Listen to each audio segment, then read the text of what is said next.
Hey there, everybody. Thomas Wood with Basecamp Trading. It is Tuesday, July 11th. We're going to take a look at a price action setup from today's trading room. In crude oil, we had a couple different long opportunities in crude that worked out really well.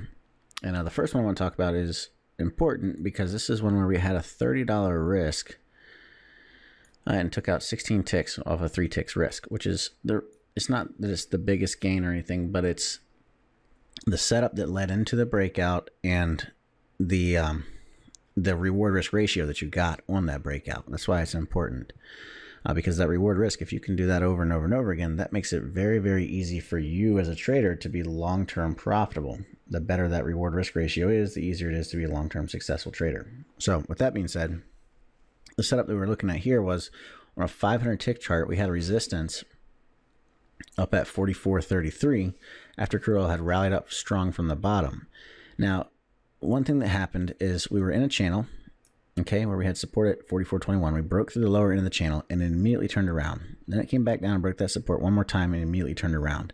And if you look at the momentum between those two support breaks, you can see we actually lost a lot of downside momentum on that second breakthrough. Then we turned around and we rallied up, and when we broke to the upside, look at how strong our momentum was. The momentum picture was very, very attractive on that resistance break, which the reason the momentum is important is because when we have momentum in our favor, that increases the probabilities of us having a breakout that will trigger and then accelerate right away, as opposed to one that triggers and kind of dances around.